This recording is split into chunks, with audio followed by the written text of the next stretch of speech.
পরমাণু শক্তিধর হয়ে উঠতে গত কয়েক দশক ধরে সব নিষেধাজ্ঞা উপেক্ষা করে ইরান চালিয়ে যাচ্ছে ইউরেনিয়াম সমৃদ্ধকরণের কাজও।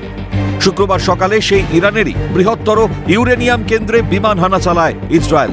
ইরানের বিরুদ্ধে ইসরায়েলের এই অপারেশন রাইজিং লায়ন নাকি আত্মরক্ষার স্বার্থে আকাশপথে হামলা হয় ইরানের পরমাণু কেন্দ্র এবং সামরিক ঘাঁটিগুলিতে। হামলা হয়েছে ইরানের বৃহত্তম ইউরেনিয়াম কেন্দ্রেও। পরমাণু বোমা তৈরিতে লাগে 90% পরিশুদ্ধ ইউরেনিয়াম। স্পষ্ট ইসরায়েলের নিশানায় তাই ইরানের ইউরেনিয়াম কেন্দ্র। ইসরায়েলের হামলায় মৃত্যু হয়েছে ইরানের 6 জন পরমাণু বিজ্ঞানীর। সে দেশের সেনাবাহিনীর কমান্ডার হোসেন সালামি, সশস্ত্র বাহিনীর প্রধান মোহাম্মদ হোসেন বাগেরি। কঠোর প্রত্যাঘাতের হুঁশিয়ারি দেন ইরানের সর্বোচ্চ ধর্মীয় নেতা আয়াতোল্লাহ আলী খামেনি। ঘণ্টাখানেকের মধ্যেই প্রত্যাঘাত করে ইরান। ঝাঁকে ঝাঁকে ড্রোন নিয়ে হামলা চালানো হয় ইসরায়েলে। ইরান যে প্রত্যাঘাত করবে নিশ্চিত ছিল ইসরায়েল, ছিল সতর্ক। 2023 সালের 7 অক্টোবর ইসরায়েলে হামলা চালায় প্যালেস্টাইনের সশস্ত্র সংগঠন হামাস।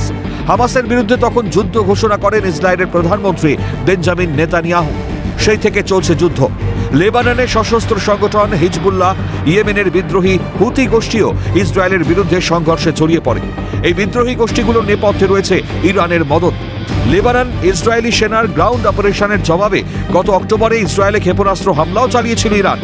সেই প্রথম পশ্চিম এশিয়ার কোন রাষ্ট্রশক্তি সরাসরি ইসরায়েলকে নিশানা করেছিল। জবাবে ইরানে সরাসরি হামলা শুরু করেছিল ইসরায়েল। তখন ইসরায়েলের প্রাথমিক লক্ষ্য ছিল ইরানের সামরিক ঘাঁটি, এবার একেবারে ইউরেনিয়াম ঘাঁটি।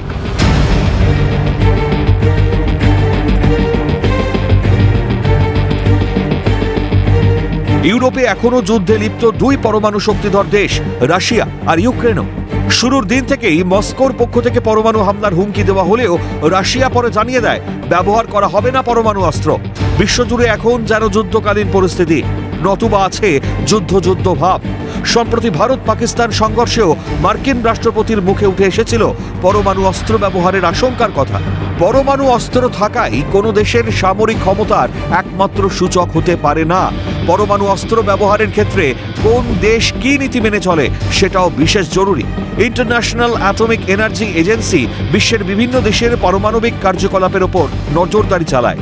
মধ্যপ্রাচ্যের দেশ ইরান পরমাণু অস্ত্র তৈরিতে কোনোদিনই তোয়াক্কা করে না কারো কোনো নিষেধাজ্ঞাকে। বিপদ আঁচ করেই কি কোট আনকোট আত্মরক্ষার স্বার্থে ইরানের ইউরেনিয়াম ঘাঁটিগুলিতে হামলা ইসরায়েলের? জল কোথায় গিয়ে দাঁড়ায় সেটাই এখন দেখার। ক্যালকাটা নিউজ।